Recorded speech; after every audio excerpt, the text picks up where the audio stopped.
How's everyone doing? How Hello, hello. is everyone doing? Momo, I'm gonna need you to mute your mic actually, because there's a lot of background noise coming from your end. But just Will do. just stay there. Just be there. Just be ready. Be ready to be shreddy, dude. Um, yeah, we are live, folks, and I'll tell you it's a bummer.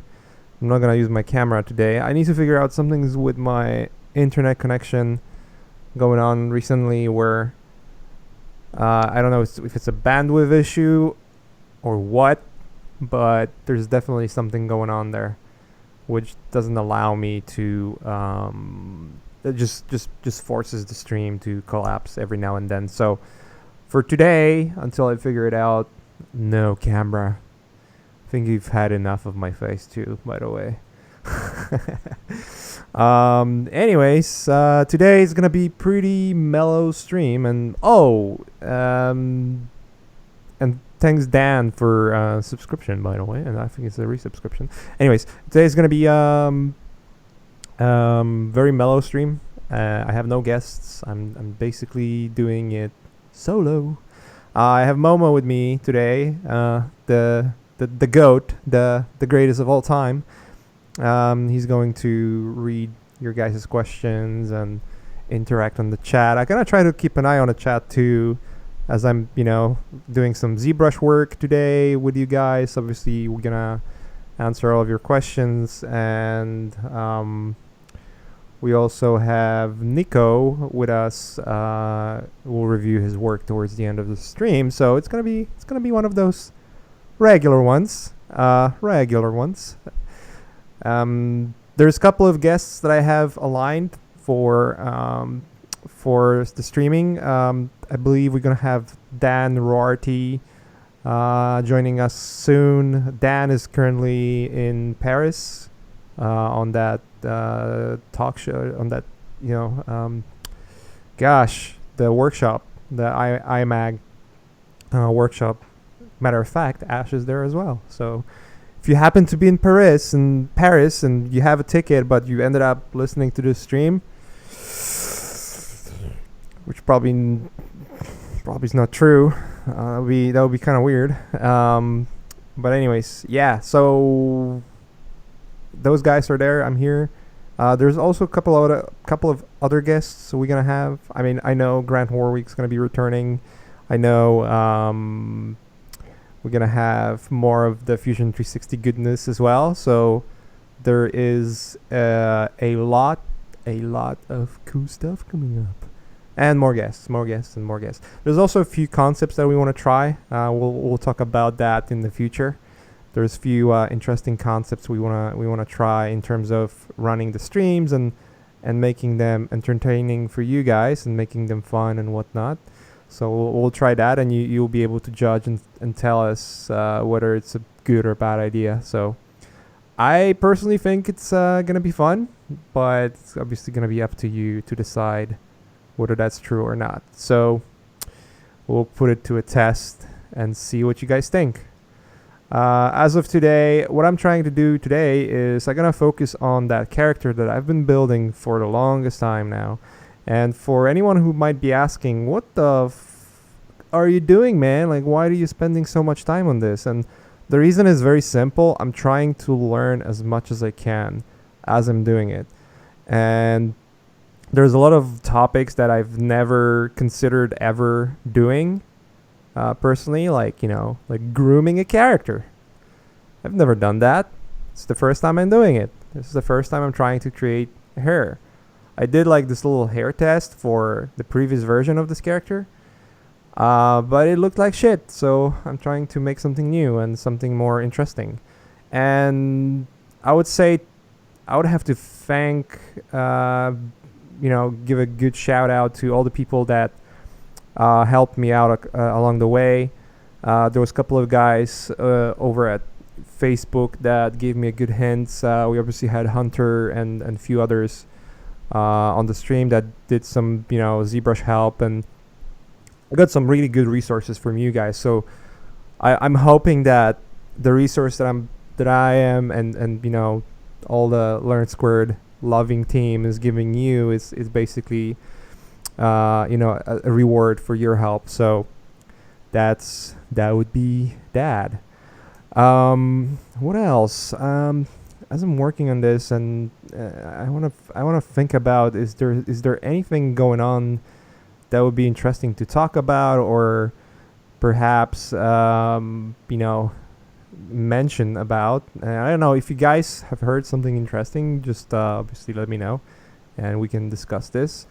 I think the topic of today, and I'm actually gonna bring a topic for today's talk, and I kind of had that conversation in some of my recent art cafes, and I think it's a very interesting topic to discuss, which is basically a topic of and I'm pretty sure a lot of you guys struggle with that. I am struggling with that myself. It's how to remain focused in your work. Um, Thanks for subscription, Cap. Thanks for subscription. Anyways, how to remain focused on your work, and how to avoid distractions, and what distractions really do to your productivity.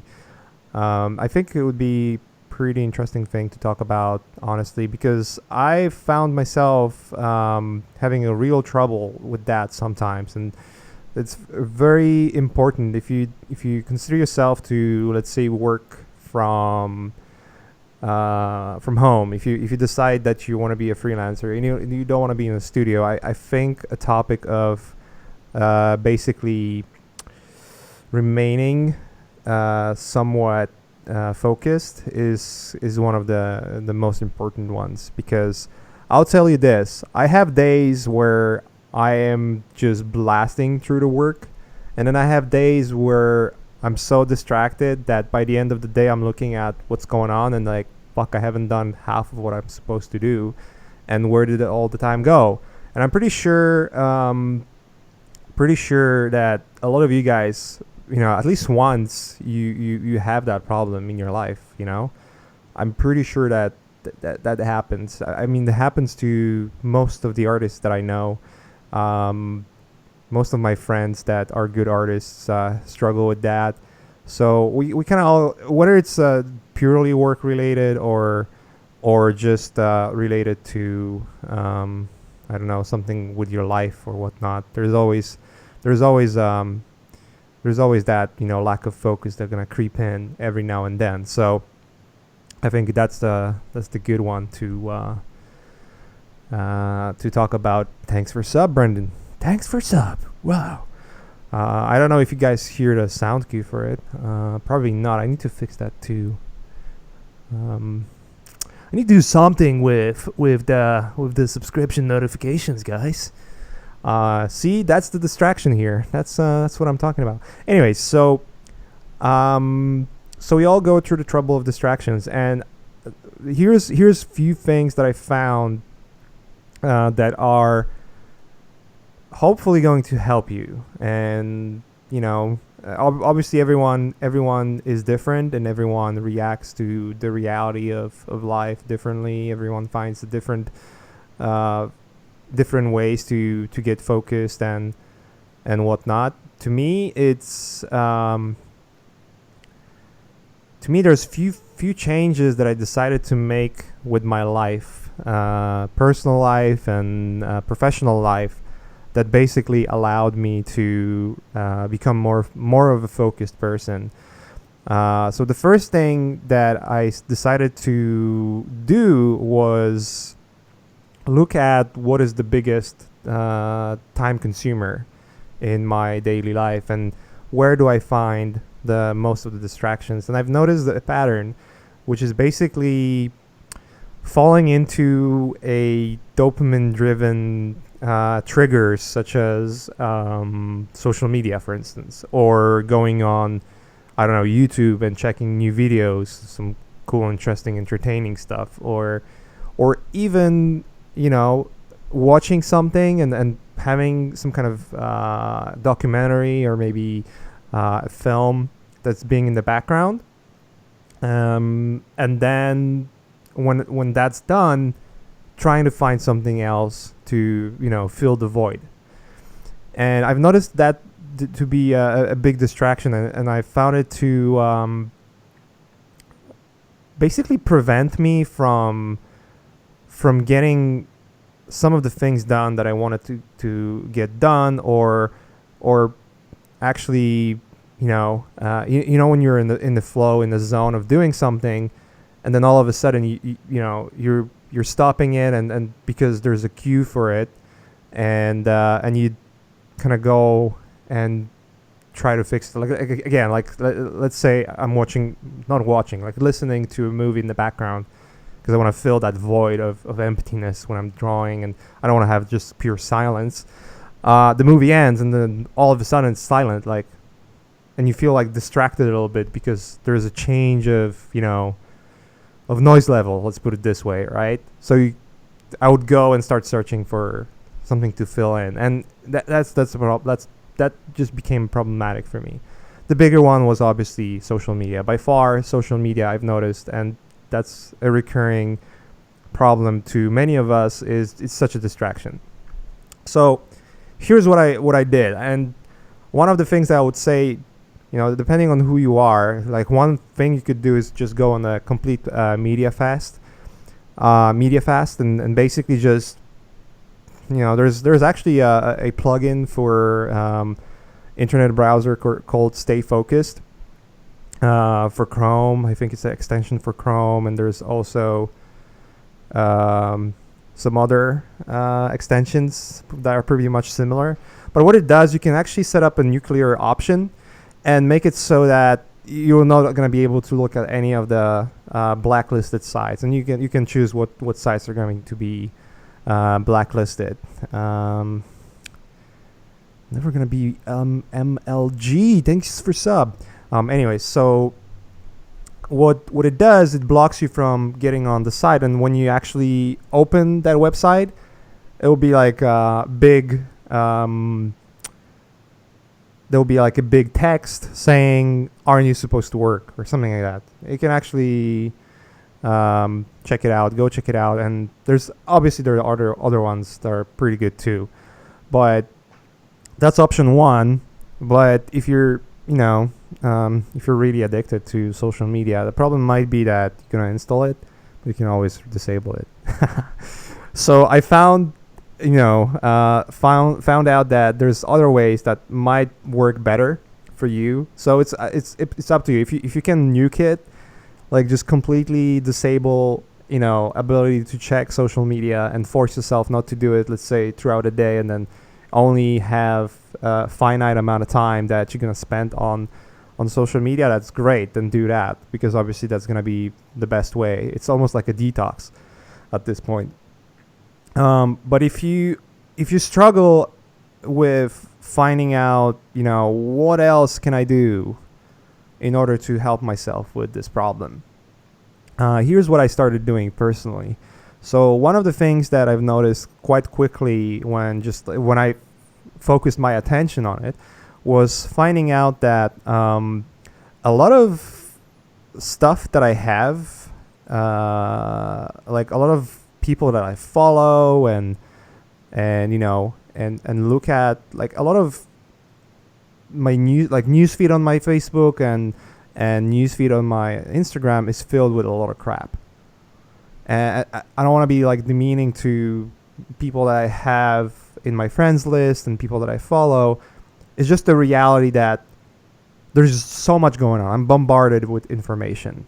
So one of the solutions for this was for me to pretty much go, case by case and ask myself a question.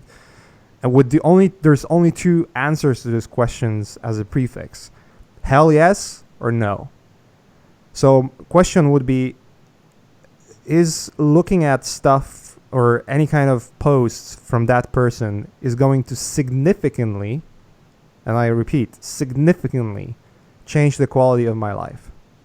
If the answer is hell yeah, keep following that person, because that means that every single post or majority of the posts from that person in your newsfeed are going to inspire you and be be something that when you go on and look at your Facebook feed or Instagram or Twitter, you're gonna be like, shit, you know, that's so inspiring. I want to see that.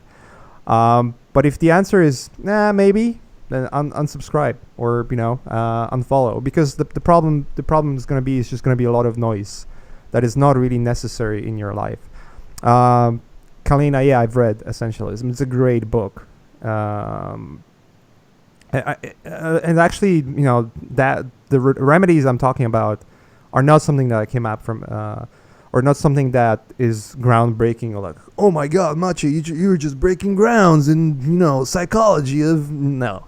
Like, everything I'm talking about is regurgitating things that I've heard and learned from books and audiobooks that I've read and listened to. And those are, Essentialism is a great one. Mastery, 4-Hour Work Week. Like, there's quite a few books that I've read over the last couple of months that were just awesome and helped me to start making those decisions. T Scorpion, thanks for subscription. Anyways, so going back to the subject, basically, yeah, ask yourself, hell yes or no? Hell yes or no? And if the answer isn't hell yes, then it's no. And that was the best thing that I've done in terms of looking on my Facebook and Instagram, because I've noticed that if I would look at, let's say, Vitaly's posts, right? What does Vitaly Bulgarov post when he goes on social media? Matovi, thanks for subscription. Vitaly posts either fucking awesome art, like when you look at it, it's like, oh my God, and it's almost orgasmic in a way, or he just shares some awesome shit. Like, it's usually some news and like some really, really, really, really good stuff, and having that kind of person in my newsfeed is, I know every time I'm gonna read something from him is gonna be good. It's just gonna be good. It's just gonna be something that will inspire me to do something better for myself too. So I would keep that kind of person in my newsfeed, right? And then let's look at, and let's say, an artist that is a friend of mine or something. Like, let's say I have a good friend that is, it's a good artist, but or a person that I follow because it's a good guy, I've talked with him, blah blah blah, right? Or he's one of the better artists, but that person would start posting, would post artwork and some cool stuff every now and then, but it would be like, it's a good art, but it's nothing that I wouldn't be able to see on, say, ArtStation if I decided to go on ArtStation. And then every now and then will be pictures of family, which I don't care about your family at all. It's not my family, so sorry, I don't care. Political stuff, which don't care about political stuff at all. And then there's like, random news and sharing some other people's random stuff. It just becomes noise. And it's fine if you have 1, 2, 5 people like that, because then like your newsfeed is not so crowded. But if you, let's say, if you follow 300 people, and out of those 300, you only have 10 that post something that is really going to be really meaningful for you specifically. It's very likely that you're not going to see half of what they post, because it's just the amount of crap you will have to, comb through before you even see something inspirational. And that's a big deal. That's a big deal to me. And I think it should be a big deal to you as well. I personally, I almost never go into political talk, because I don't want to talk about things that I have no influence over. I cannot vote in this country, so I cannot influence anything. Maybe when I be able to do that, then I would have, an ability to talk. But and again, I think it's a waste of time. But when I see people posting political stuff, I'm just getting like, meh. Like I don't know what to do. Like, do I really? Is it gonna really significantly change my day if I read, news? No, probably not. And why even have that? Why even have that in my news feed? I live by, and I started doing this actually in relates to news specifically. I live by a mantra that if something significant happens in the world that I really need to know about, at least one of my friends is gonna tell me about that. At least one of the friends that I have, if there's a war starting and that I need to be concerned about, I'm gonna get a text from my family or from my closest friends. That's just gonna happen, or someone's gonna tell me on the street. If not, then it's just noise. Who fucking cares? So that's my general approach, and I started to have a similar approach to everything else, because one of the currency that everyone has equal. It's regardless whether you're fucking amazingly rich or poor as hell. Those two kind of people have the same currency, which is time. And no matter if you have billions of dollars or not, you're only going to have finite amount of time in your day. And I treat everything that I do in a day as almost like looking at the battery. And if I read something, it drains the battery. It's like you're looking at your phone, like if you read some news, it's going to drain your battery. If you're going to play a game, it's going to drain your battery and whatnot. There's always that, right? So for me, spending time reading news is just draining battery, and it's putting that question in place. Does it significantly change my life? And the answer is no, it doesn't, because there's nothing I can do about that. That's the first thing. There's nothing exciting about it either. That's the second thing. The only outcome in most cases is you're being frustrated as fuck. That's the third thing. And we could go on and on and on. And same goes to, let's say, your family pictures. Like, let's say you went to a concert, or you have a family pictures with friends. Great, you're a happy person. I'm happy for you. It doesn't really change anything in my life. Like, I don't care. That's basically my approach. And it's not just to say, oh, you suck. No, it doesn't. It just doesn't change anything in my life, because your friends and your family is rarely my friends or my family. If it will be my family and I would want to see updates of what's going on, then you know what? I would just call and see and ask, hey, what's going on? And maybe ask them to send pictures. But that's all of that is noise. All of that is basically what contributes to you being distracted. So one of the things that I've noticed that's started to happen when I decided to basically abandon the idea of having any kind of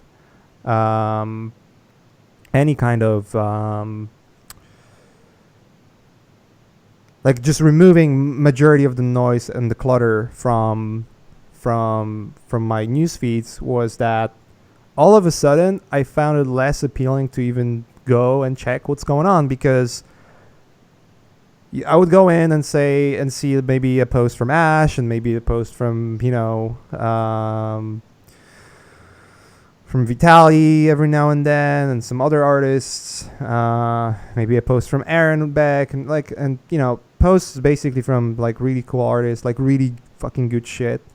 But 2 hours later, 5 hours later, it'll be the same news feed. There's nothing new there. So why would I?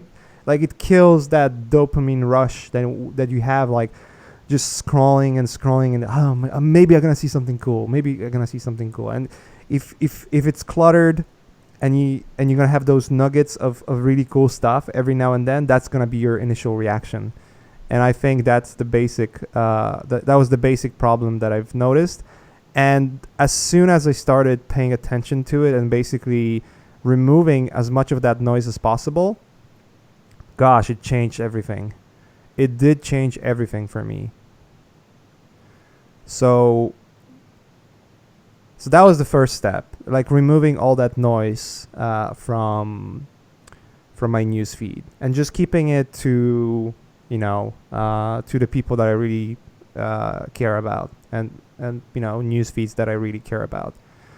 Obviously, I've mentioned this. I don't read news ever at all. I don't give a fuck. Uh, Personally, I don't think it's necessary to know what's going on in the world. If really, like, it's, well, let's put it this way. Maybe it is necessary to know what's going on in the world, but since you cannot in most cases influence it at all, I would say, how is that going to change your life? Is it really going to change your life if you read fucking 20th, 50th news about Donald Trump? Like, is it really going to significantly change what's going on? And what I've noticed is that majority of the people that kind of post that kind of crap, they're just, I don't know, there's something about just being negative that just throws me off completely.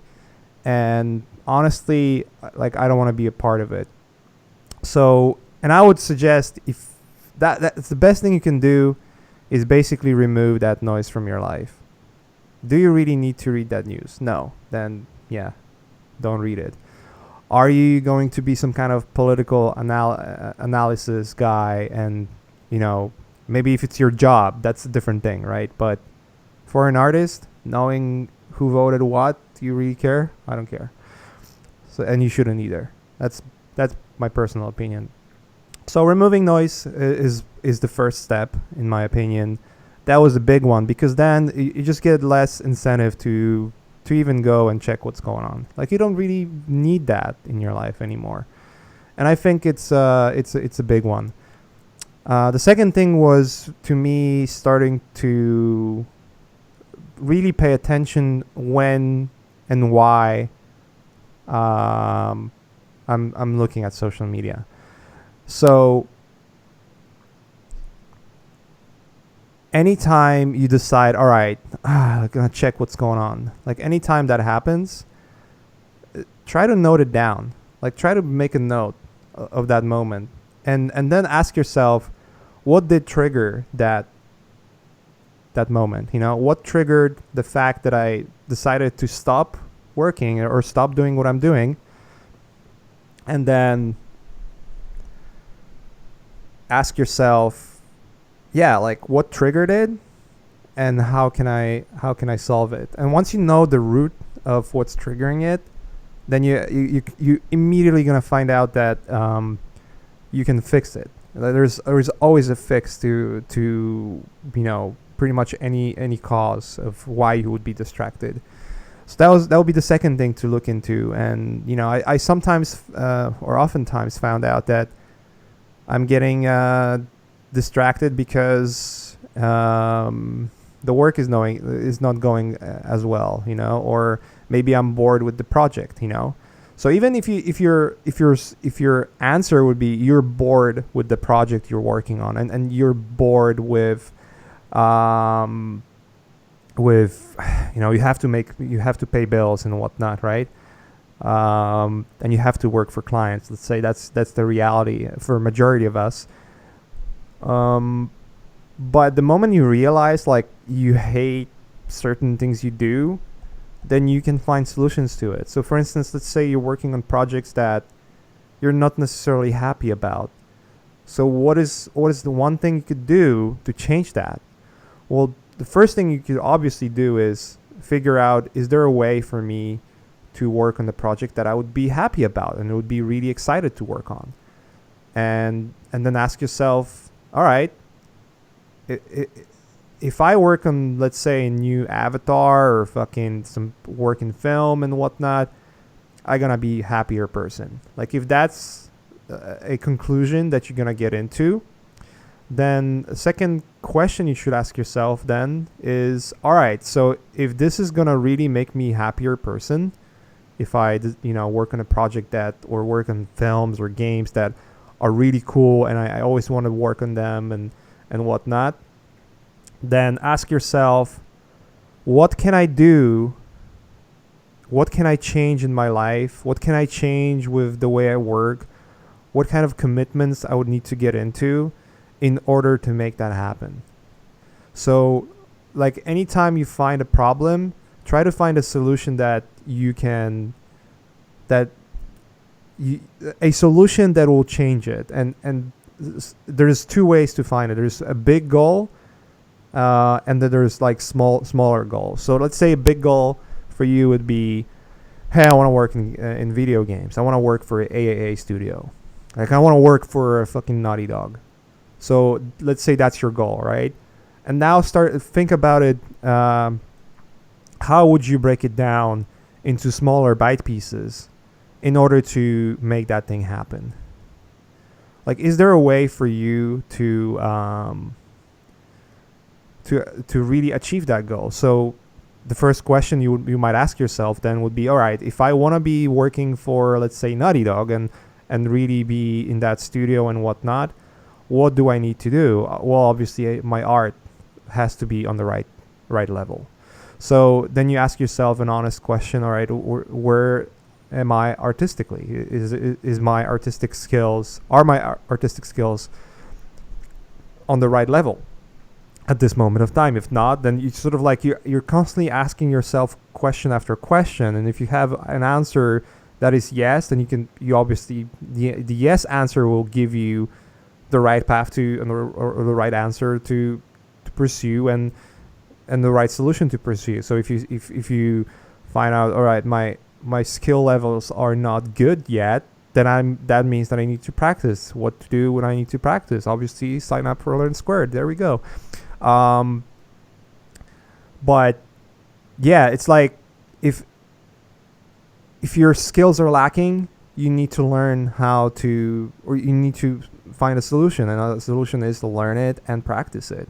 So for me, for instance, when I'm doing this stuff right here, ZBrush, 3 months ago, I thought that having even this kind of looking stuff like you see on the screen was for me would be impossible thing to do.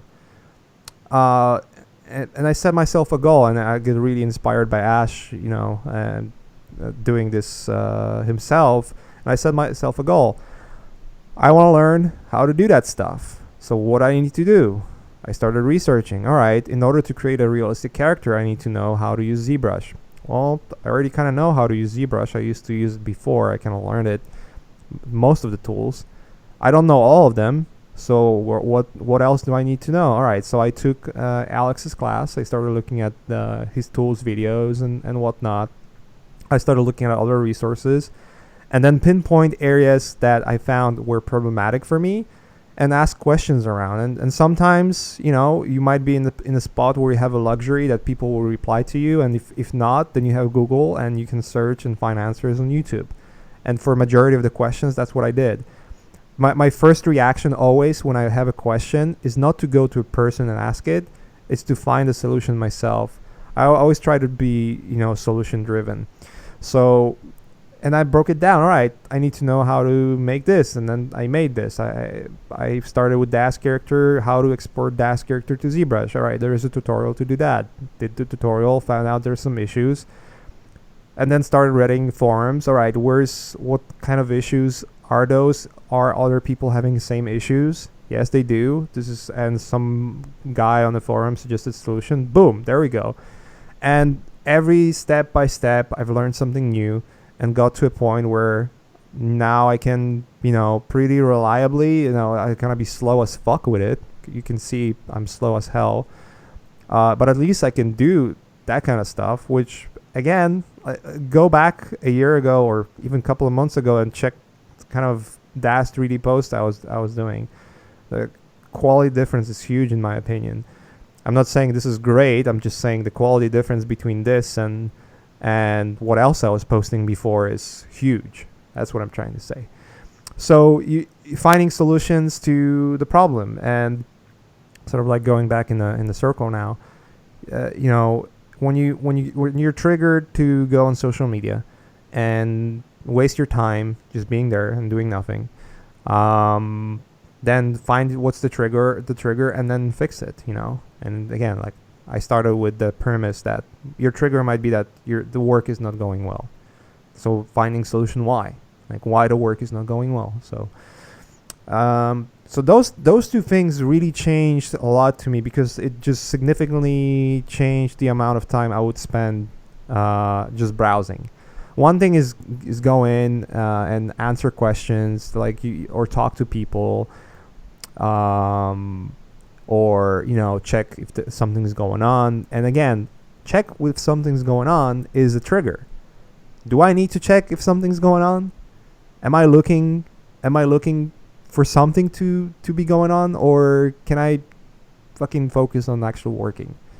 So that is the questions that I started asking myself, by starting with removing distractions and removing people or unfollowing people that I feel like are not significantly changing my life or my life goals and whatnot. And that drastically changed the amount of time that I would spend on Facebook and whatnot, because I wouldn't be just there and scrolling. Like that's the thing that most of us do. Like go in there and just scroll, and there's like no real results from doing that, and that's kind of annoying. And you know what else happens when you do that? And then let's say then all of a sudden you stumble upon that one post from Vitaly, and then you fucking say to yourself like, that fucking guy, he's so good. Why is he so good?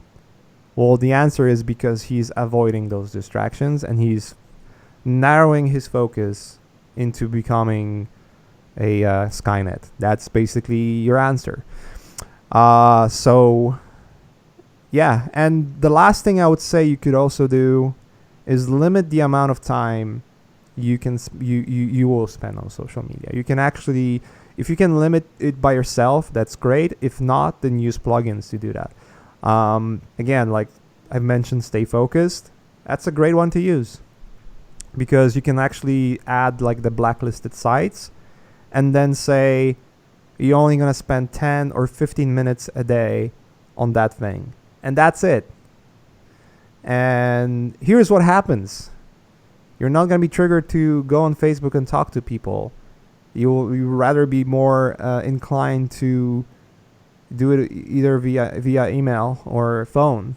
Like that's so much better. To talking to people instead of chatting with them is always better. It's just gonna make you more of a social person. I'm not super social personally, but honestly, having that option, it just allows me not to engage in conversations that are just not productive at all. And to a point of that, by the way, and I'm getting quite a lot of requests from people to talk or answer questions and whatnot, and I try to be as considerate as possible with my time and really give answer when I can.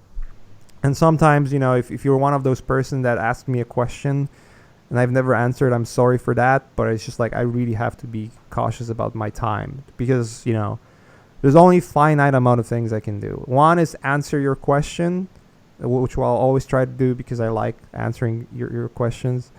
But instead of spending time doing that, I could also learn something new that's going to significantly change how I work. If I learn how to use Zbrush, then I can be faster on creating assets that I would never be able to create before. And that's going to result in the cash money that's coming to my bank account, like just pragmatically thinking about it, and that money that I can spend on my family and make my life happier. So there's always, finding battles and choices of what are you going to do. So yeah, and it's just like, I found that social media is one thing, news, like just basically unsubscribing from all the news you can, going to your mailbox. Email is the second biggest thing. How many of you, that would be a question, how many of you get to that point where you're checking your email at least a couple times a day? Because I used to do that a lot, and I still do it sometimes. If I'm waiting for a really important email from a client, then I would keep doing that. But what I've noticed is that 99.9% of emails aren't ever urgent, ever. Unless you're working with a client that is demanding answers and you're getting paid for hours, and you have a specific agreement with them that you're going to deliver on specific times, yeah, it's important.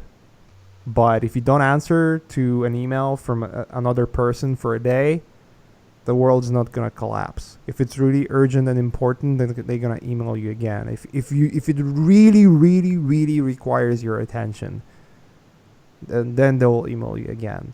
If you are really excited about someone's email, then you'll reply immediately because you're excited. If you're not excited, that means it's not significantly changing your life. It means it's not the hell yes or no answer, which means it can wait. So that's my we could talk about productivity for hours on end, and I don't think I want to run out of time with just talking about that, because there's a few other things that I want to do, but I'll keep coming back to that subject. But again, to me, those small things, like starting with just removing distractions, would be the biggest productivity boost for you ever. And by the way, by productivity, I mean completing the goals that you have for a specific day. If your goal is to sit and do nothing and relax, that's a goal by itself. And if you're really excited about doing nothing, that's a goal by itself. And if you can remove distractions and really relax, I'm pretty sure if you're a driven person, that's gonna happen every now and then. But once you do it correctly, you're gonna be refreshed and you're gonna have much more fun and much more energy to do something else.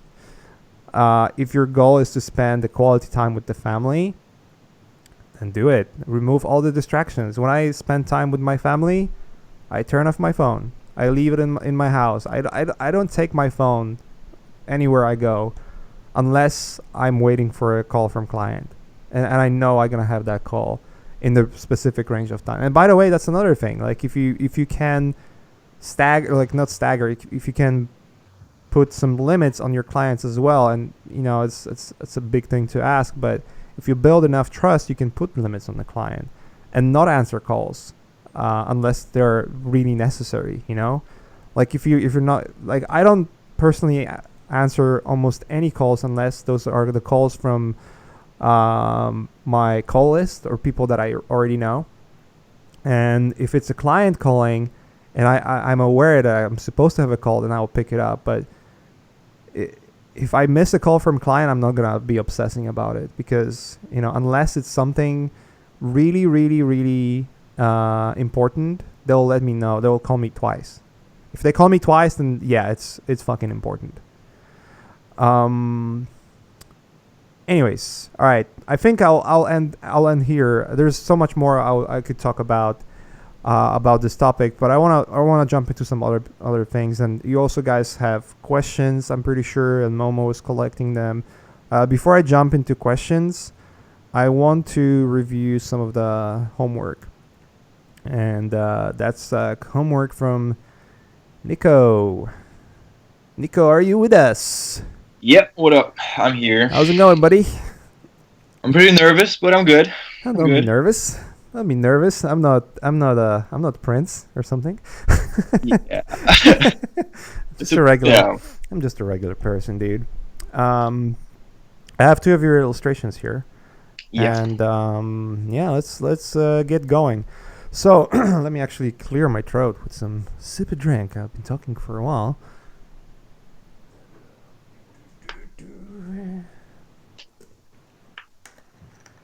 One second, guys. I need to stop drinking coffee before the streams, because they just make my throat look like a shithole. So, anyways, so let's start with your work. All right, Yeah. so I don't know. I can go on and go more in detail in one of the pieces, or I can just do more broad overview of both. What do you like? What Um, would you like? well, I would prefer both. All right, Like both. all right. Let's do that. Let's do that. Yeah. All right, so I'll start with this one with the environment piece, and Yeah. let me see.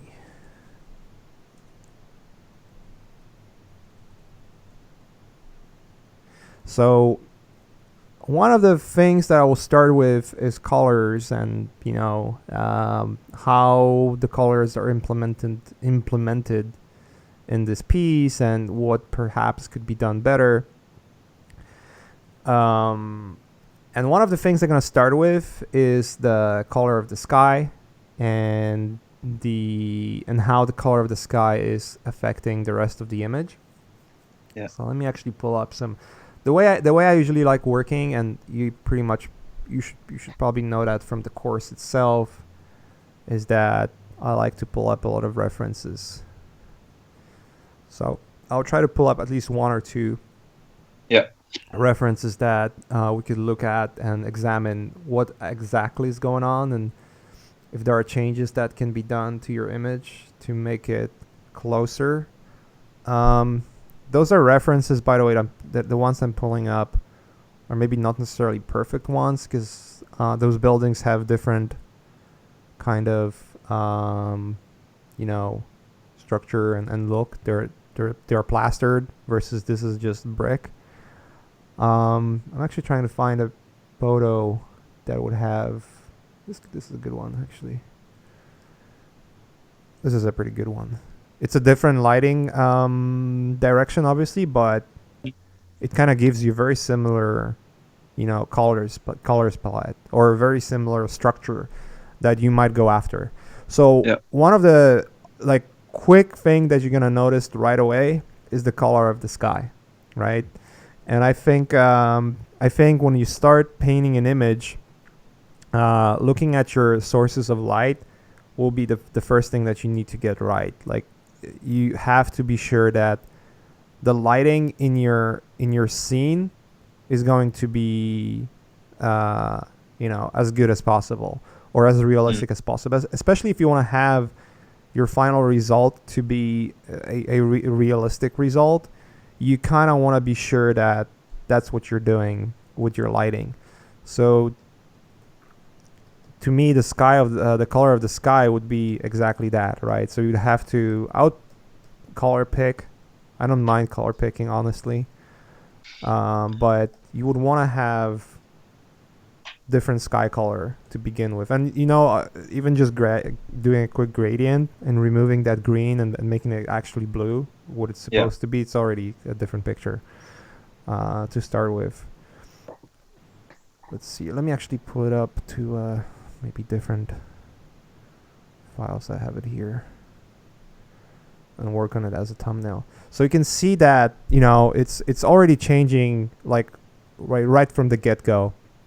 I think what happened with your image is that it just became very very green in a way, Yeah.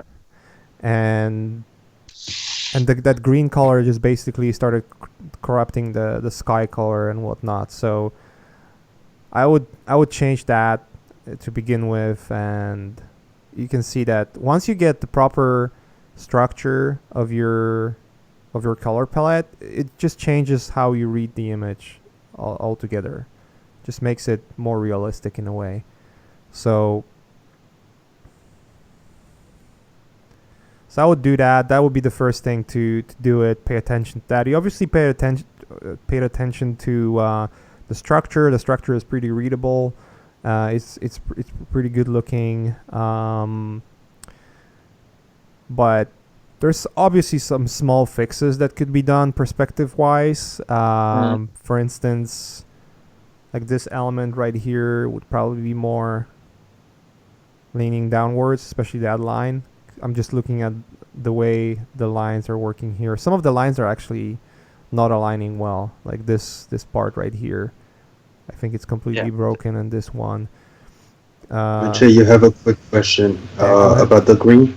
Iori is asking why couldn't the green be an artistic choice? Was there any technical mistakes from it, or I don't mind artistic choices, but if you're trying to create a realistic painting and then you're adding an artistic choice, then it has to make sense.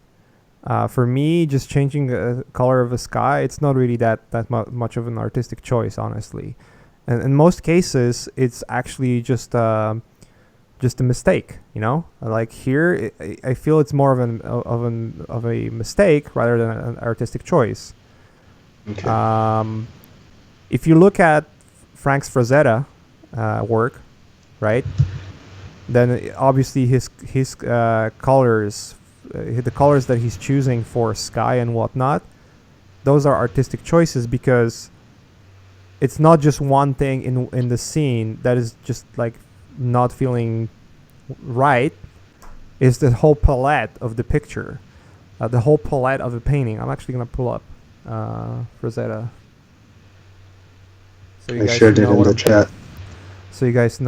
what I'm talking about. I want to pull up a picture that would represent at least more or less what I'm talking about. I think this one's gonna be a good one.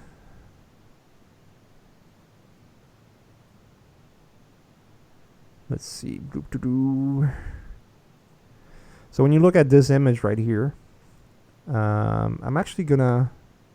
Yeah, when you look at this image right here, um, there's nothing. The colors are sort of like semi-realistic. There's a lighting direction that is coming from here, like from the top, and you can see it from the shadows and the characters and shadows on the ground. But then the ground shadow is reddish or magenta. Um, there's a almost black sky or it's like there's no atmosphere here whatsoever. It's just like it's a very weird structure, but it's all very well planned, and it's more driven by composition and design rather than realism, and that's the artistic choice when you drive all the colors and everything in your image specifically to have a result rather than I'm gonna change the color to green and that's my artistic choice. As usually I don't buy that argument because unless if you can make let's so-called artistic choices to make something weird and different, there's a place for that, an application for that, but I don't find a place for that in an architectural image or painting. When you're painting something from reference, that is just purely architecture, and then you're just changing one color because it's an artistic choice. That's not really what I would say is an artistic choice. I would assume from the get-go it's more of like a mistake that can be fixed. And that's basically how I look at it and how I would see it. To me, that's more an obvious thing. And by the way, and that's more of a comment to what I hear sometimes, and I'm not necessarily saying whether it's anyone here on a chat. I don't think it is, but I've heard that argument many times. It's like, oh, it's an artistic choice. I'm just trying to make an arty thing. Go to LACMA in Los Angeles and fucking see the artistic choices there. It's just so atrocious. It's usually ego, man. Like if someone is just sticking by their guns and saying like, "Oh, it's an artistic choice. I'm doing it because I'm so artsy and whatnot." I don't buy that, dude. I don't buy that. It to me it means that you probably don't know what you're doing, and it could be better. It could be a better image, but your ego is preventing you from achieving that. Like yeah. Like for me, it's like a lot of mistakes that happen in images that people paint are mistakes, and I do shitload of mistakes too. By the way, when I paint, there's so many paintings that I've never finished because I felt that they were too shitty to even show. It's everyone makes mistakes, and now it's a matter of how you approach it. Like, are you going to approach it from just claiming that it's not a mistake, it's a choice? well, then you're not learning anything. If you're gonna admit you made a mistake, then you're learning, and then you're finding solution. You can always just be oblivious about your work. That's fine, but that's not gonna get you a job. That's not gonna get you to work for Naughty Dog. If you would want to work for Naughty Dog and you're just gonna claim everything is artistic choice, then the answer is gonna be like, well, all right. Well, for us, your artistic choice doesn't fit what we're doing here because we need realism, and bye. So, yeah, that's basically it. Anyways, dude, so Nico, what I did here is I just made the sky closer to what I see on reference. And when I do paintings like this where there's an environment, I would just focus on getting the realism out first. Because once you learn how to paint realistically and, make your paintings look great in terms of the realism, everything else will come to you as follows. It's if you want to have really some cool designs later on and just make your paintings to be more not just like a reference, sort of like a reference paintings, but something more creative, that'll come to you the moment you understand how lighting and colors work. The moment you perfect that craft of understanding light and color, that's the moment when you will know what kind of color you can mix in, or what kind of lighting or artificial lighting you can mix in order to make your painting much more interesting. And it's fine to experiment, but just be cautious and just never think like, oh, I'm such an artsy fartsy person, that it's gonna make a big difference. It's just like, I personally, if someone would come in and say your ZBrush work sucks dicks, I would say yes, it does. It sucks big fat one too, because I'm just learning. And I don't care if I've done Captain America and Ghost in the Shell and fucking worked for Naughty Dog and whatnot. It doesn't really matter. I'm learning. I'm always a student myself, so I don't take that kind of comments personally ever. But I also look at comments if they are coming from, if they're legit criticism. If someone is giving you a critique, that's one thing, and if someone's just being mean and nasty, that's the other thing. So, but anyways, one of the things, getting the colors right, that will be the first thing, and you can see clearly that just by doing it, it changes the way the image looks. Like, it changes completely. I actually over painted and overwritten everything. Hold on, I think Momo sent me that stuff again. Boo boo. I'll just copy it from the homework uploader and just paste it over. Copy image. Boom. So, you can compare the results right away and just judge for yourself which in your opinion looks more realistic, right?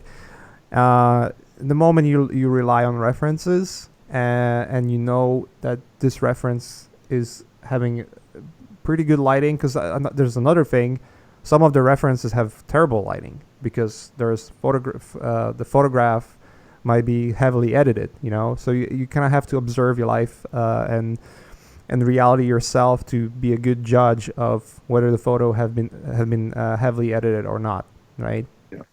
So two other things that I'm not gonna do here, but I would pay attention to sharpness of edges, especially if you have like a structure and you want to have the read to be proper. The edges, the moment you start adding details and edges and do really sharp edges, like let's say here you can see the sharpness of edges it's really sharp. It's not diluted, and you kind of did that here too.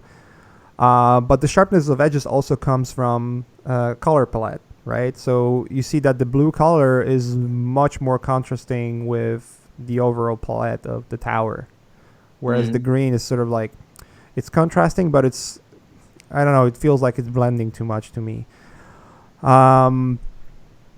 but the sharpness makes things pop and makes the contrast happen, and the contrast builds the composition and the overall feel of the image. So, and the third thing is obviously paying attention to perspective, and I think there's few other perspective mistakes here that you would need to address, in my opinion. Like this right here would probably be in a slightly different perspective as well, just judging by the way your overall lines look, you know.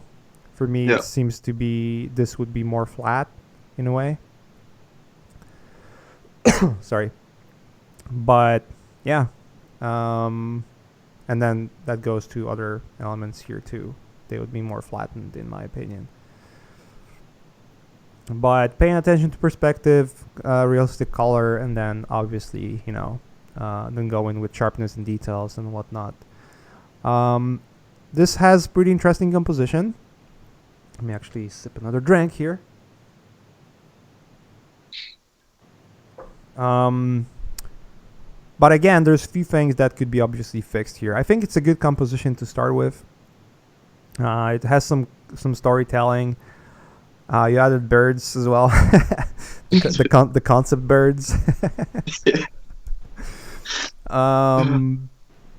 You know what's the best solution for birds? Because like birds kind of add like this extra cool thing there, but I personally started to avoid that because it just like looks concepty, and sometimes it just looks out of place. If you want to add like flying creatures and birds and whatnot, I would actually look at. I would think about two factors, and it's just going really deep into details, right? But think about what kind of environment you're in, right? And would those kind of birds be in that environment in the first place? And if the answer is yes, then yeah, add some of them. But then like think about, all right, is it more of like a mountain area, or is it more of like coastal area? And judging by the amount of fog, it could be both.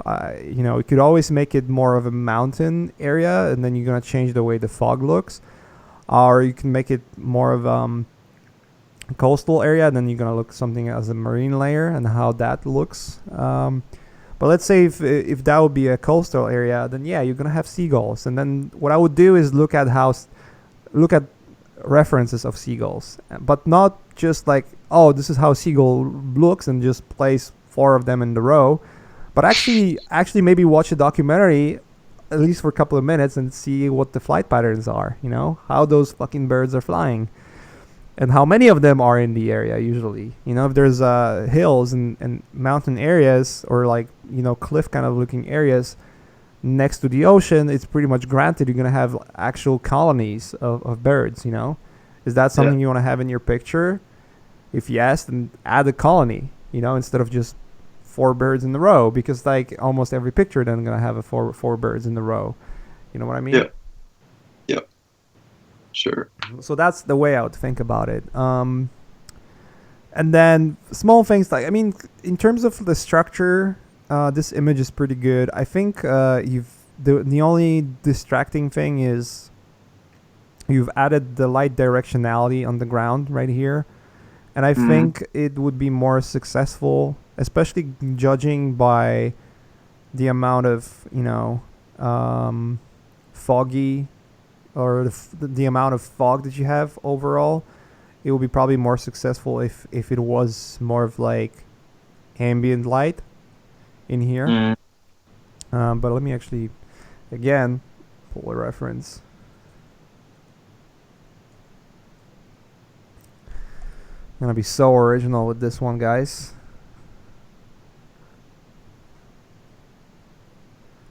Foggy cliffs. Oh, foggy cliffs. Oh, this is a good example of the marine layer. You can see how it's, you know, approaching the you're probably looking through it through Twitch stream. All right. Well, let me put this reference for instance. And one of the things that I look at is, to me, I start to see that, all right, everything is more or less in the shadow, or the light that is coming through is the sunlight and the skylight, but it's being diluted completely by the fog, and it's becoming sort of like this foggy environment, ambient light, basically. So, and that's basically the way I would look at this image. So I think like what I would personally do is maybe darken it a little bit, kill the contrast just slightly, so, and make it closer to that reference that I have. You could always go and use some photo elements. I know sometimes you want to be painting elements in your painting. Yeah.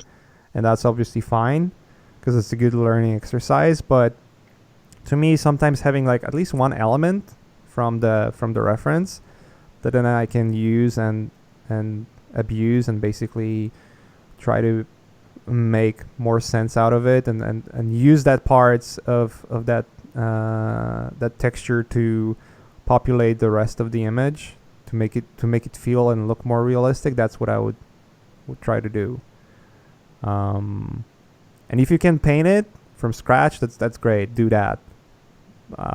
Learn that. But if you're working, if that would be a client work, that's probably something you would probably not do. You would much more likely end up with looking at the references and painting with, with textures and whatnot. Yeah. Another thing, it seems to me it's like a crash site, so it's a weird way. It's a very weird way in which this aircraft is placed. I would look at crash sites of airplanes or avionets, like a small planes, how they look when they're crashed, and use that as a reference for the way you would the placement of your craft, because it's not just gonna lie flat like this. There's gonna be so much more debris and whatnot. And then the last thing would be the smoke. And to me, like anytime I look at the smoke, I'm thinking about wind directionality. Is it like a calm environment where it's not windy? Well, I made an assumption here in this particular example that this is a coastal environment, and usually when you're in a coastal environment, there's always high winds. So this smoke is going to be much more dynamic, in my opinion.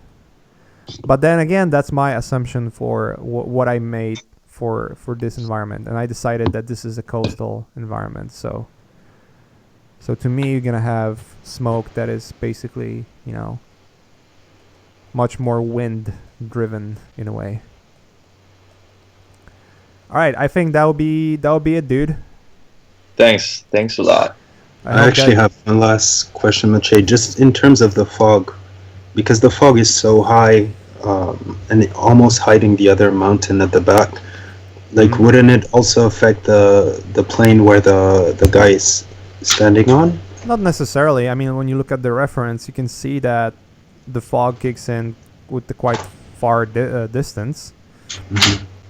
So it's really a matter of what kind of reference you pick. For me, when I'm painting things that are environment kind of looking things or driven by specific environment, then in that case, I want to have. In that case, I'm gonna look at reference and then examine reference and then ask those questions that I'm asking. Like exactly like, do I want to have birds? What kind of birds are gonna be here? Is there a smoke? All right, there is a smoke. What kind of smoke? And is it a crash smoke? How does the crash smoke look like? I don't know. It's not like I see crashes every day that are spouting shitload of smoke, so I'm gonna just look for references. That's the way I approach it personally. I mean, I'm pretty sure there are other artists that have slightly different approaches, but to me, that's like the obvious way to look at things, especially when you want to have that realism. So, cool.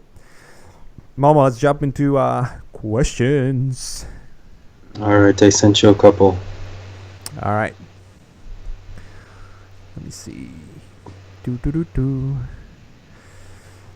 How long does it take to make a scene like this in Octane? No, that was from the previous stream. Shit. All right. Fuck. Can you export that hair for rigging in Max Maya, or is it just static imagery? I don't know. I'm learning this myself. I know you can export the curves and then use curves to drive the way your hair plugin is gonna work, and then that hair plugin is gonna have rigging. So I think that would be the only answer I could tell. Another question was, I want to quit my job to pursue art, but I don't have enough capital. What can I do? Keep working. Don't quit your job and be like, oh, I'm gonna be an artist. Don't do that. Do not do that. Do not do that. I think what you can do is, I'll say it this way. So I've recently read 4 Hour Work Week twice in a row from Tim Ferriss. That's one of those books that you need to read with the caveat. Like, you cannot just take everything in that book literally. Any book that you're reading, any kind of self-improvement or books or any kind of commentary that you're listening to, always take it with the grain of salt. Like, don't take everything that you hear for granted, but take it more as an information that will sort of like be your tool set, and then you can pick and choose what actually applies to you personally, because everyone is different, everyone has different motivations, everyone is in a different spot in their lives, and you don't want to be just, oh, I'm gonna read that book and do exactly what it is in that book, and you're gonna end up fucked because you maybe not have the right mentality or right resources to even do any of that. So always take everything with a grain of salt, and treat it as a point of view. And the more points of views you're gonna have personally, the more informed decision you'll be able to make for yourself. Just remember that. So with that being said, I've read 4 Hour Work Week, and it has pretty interesting ways or pretty interesting solutions in terms of how to declutter your life, how to remove things that you're not excited about from your life, and then focus on doing something else. And that something else in your particular example would be pursuing art. One thing you can do without so what I would say, do this. Look at your week. Look at what you do throughout the week, and think: is there anything that you can remove from your week that it's not affecting your life at all, or not positively affecting your life, or not even contributing to your dream of becoming an artist, right? And remove that from your week, and start removing those small things from your week and replace it with art, and do it step by step. And that's gonna be much more successful approach than trying to figure out, I'm gonna quit my job and fucking and be an artist. That's not gonna work, dude. That's never. Art career is a difficult one because it's solely driven by merit. If your work sucks, you're not gonna get a job ever, or you might be lucky and get a job here or there. But if your work is not good, then you're not gonna work in this industry. That's just as simple as that. It's very different if you're and I used to have a janitor work, right? It's not a difficult job to do, cleaning things. You just have to learn what kind of materials to use to clean, and that's it. What kind of fucking detergents and shit like that use, and that's it. Once you learn that, you can do the job. With art, it's not as easy. It's much more complicated, because in order to become let's say a concept artist or illustrator, you have to learn perspective, you have to learn colors, you have to put shitload of time in doing that, and it comes with it's a long haul basically. So the best thing you could do is just start learning. If you already started learning, then try to figure out if there's any way you can put much more time into learning, and just keep at it. It has to be a consistent thing, and it has to be something that you do constantly. You remove all the distractions. It's gonna be sacrifices along the way. For me, in order to become an artist personally, I used to paint a lot, and I used to be like one of those kids that would draw pictures and whatnot. But I never took it seriously until I found that that's what I want to do, and then I just became obsessed about it, and removed pretty much anything from my life that were not art related. I never, believe me or not, I almost never hung out with anyone when I was in high school. I was just going back home and fucking painting. Same with college. When I started college and I was in college for a year before I dropped out, I would basically go in and do the stuff that I needed to do, and then instead of doing homework, which was a stupid idea, I would paint and learn how to paint and just be really obsessed about it. I think the average amount of time that, if you consider it work, then yeah, the amount of work that I've done for last 10, 15 years would be easily 14, 16 hours a day just painting, just learning and painting and learning and painting and failing and starting from scratch and doing all those things. But I don't never considered it to be work. And when it becomes work, then I want to quit basically. That's at least how I look at it personally. So when I work for a film like Ghost in the Shell or whatever else was there, I never considered it work because I just had so much fun doing it. If I wouldn't, and I was on projects that I didn't have fun doing them, and I dreaded them to end and wanted them to be done with. But yeah, like last thing you want to do is quit and have no sources of income to sustain yourself. You're a human being. You have to pay bills. You have to eat. You have to shit. All of those things have to happen. That's like the foundation.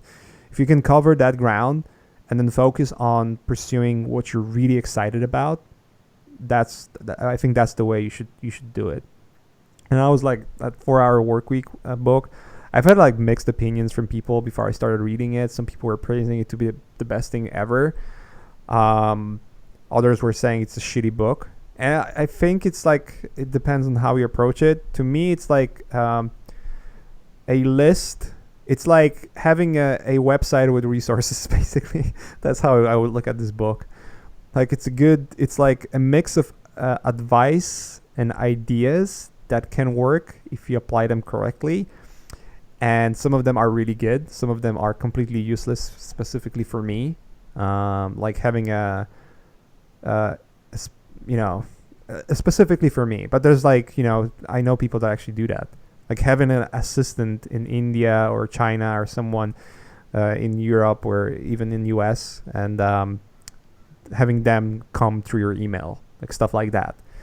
Yeah, it makes sense to have that if you really need it. If you but then again, like you can just basically collapse the amount of emails you can have, and not have to deal with that. If you're Tim Ferriss and you're getting 20,000 emails a day, then yeah, it makes absolutely a lot of sense. But most of us aren't. So, but then again, trying to figure out the ways to remove all the distractions from your life and scale down as much as you can and just really focus on doing things that you like to do in that free time. That's always a good thing. That's what I found really interesting in that book, because I found the ideas there that I could apply for my personal work and my personal life. But I would never say that's the best thing, the best book I've ever read, because it felt to me, it was like it's a collection of great ideas and those little nuggets that I found here and there that were awesome. And that's why I read it twice, because it's such a good resource for that. But it's also an infomercial. It's just basically Tim Ferriss reading his links. So it's a good book to read, though. What else is there? Please recommend some good courses and book for learning form and color. Um, there was one Nomon DVD that I had. The only one I really liked the most actually was from the Pixar guy. I can't remember what the name Jeremy is. Vickery. Yeah, there you go. You can actually Momo can actually, if you post it, it'll be great. I found it to be really eye opening. It's such an obvious thing. Um, that course that he made, like when you watch it, it's like almost every chapter you say like, yeah, of course. But then you realize like, all right, but I never apply any of that to my work ever. So that was a good one. Scott Robertson is great too. Scott Robertson for learning form, fucking amazing. His books are great, so I'll go with that. Um, I've heard that you should target a portfolio for a specific client or studio, but what if the themes I like to create doesn't fit with the mainstream clients? I mean, do you think that you have smaller chance of getting good jobs if your art is too different? Well, it depends on what you mean too different. If you're doing some really fucking abstract stuff that nobody understands what it is, then yeah, you're probably limiting the amount of work that you're going to be getting. The truth is this: you're either going to be more of a generalist and you're going to know a lot of things, or you're going to be a specialist and you're going to know one thing in the best way. I consider myself to be a generalist because I learn a lot of things and I can do them in the good fashion and do them pretty good to a standard that I'm expected to do, and I'm always trying to improve. But also I'm narrowing it down to the things that I'm really interested in doing, and those things change over time. That's why I feel more of a generalist, because I'm not sticking to one specific theme in my whole career. So I used to be more obsessed about environments before, and most of my jobs were environment art. Now I'm more obsessed about characters, and it's a mix, So, and whenever there's more character-driven work, I will always aim for that. I would say, if by general, let's say if you want to be a concept artist and you like to paint robots, or you like to paint creatures, or you like to paint fashion, focus on that, and don't crafting something towards the studio is great if you want to really work for that studio. Like, fuck, I want to work for Naughty Dog, or fuck, I want to work for Blizzard or Riot Games. Then yeah, it makes sense for you to create art that then they can relate to and understand. All right, this guy can do this, and he's a good artist, and maybe it's a good to consider hiring him. That makes sense. But if you're just gonna do art to please others, like just gonna make stuff that is supposed to specifically please others, I don't think you're gonna be successful with that at all. I personally don't do that, because one thing you're gonna learn pretty quickly, the more you're gonna work in this industry, is you're gonna learn that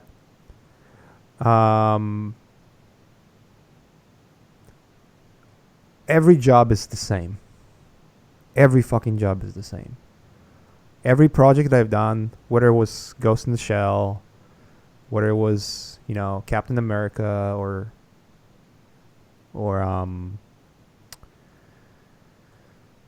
The Last of Us, all of them, at the end of the day, were just client work. And as much as I loved some of those projects and I loved working on them, it's just by the end of the day, they felt the same. Like I had a lot of fun doing them, but again, like I've run through same emotions on every project, from absolute love and excitement to hatred, and like fuck, how long I gonna have to do work on that, to loving it again and hating it again, and blah blah blah, and then realizing that, well, I kind of want to do my own shit.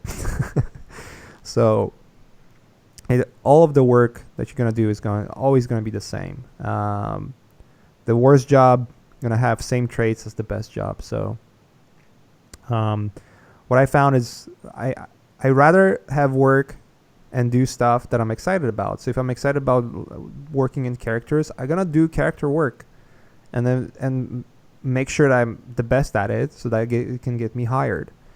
So yeah, because what happens is that clients look at the portfolio and they will look at what you can do, and they will hire you based on that. They're not gonna. It's very rare that you're gonna get hired because they're gonna look at the character work and then ask you to do environments. That's very rare. So try to do work that you're.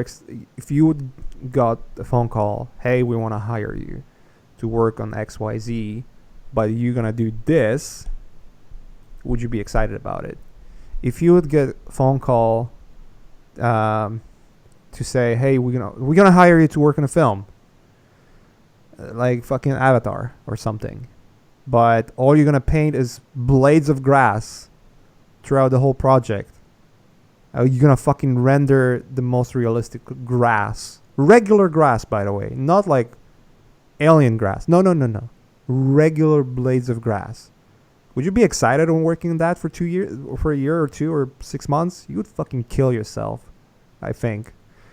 Not literally, but figuratively. Like, you would just be like, fuck, blades of grass again. I had that with The Last of Us, honestly. Because as much as I enjoyed creating those environments, it was just like, fuck, it's an abandoned environment again, over and over and over and over again. So there's some breaking point always, and I quickly realized that every project is the same, and that's why the moment I did that, the moment I realized everything is the same, every project is very similar, and it really what matters is me just doing things that I like to do. That very moment, it was when I started just focusing on the work that I like to do. And you should do as well, because you're gonna be a much more happy person when you're gonna be able to work on the things that you like to work on, instead of being forced to do things that you need to do because that's your job. So that's how I look at it personally. Hope that answers the question. All right, dude. Let's wrap it up here. I think we had a good run with this one. Okay, I'll save the other questions for the next stream, guys. All right, perfect. Sounds good to me, brother. All right. Okay, it's a wrap. Yeah, let's wrap it up here. Thanks, guys, for joining. It was fun to have you all here. Thanks, Nico, for your homework. Keep posting on the homework uploader, because that's how you might get noticed. We actually plan to do something interesting about homework very soon. So yeah, keep chipping at it, guys, and I'll see you on the next stream. All right, ciao. Ciao.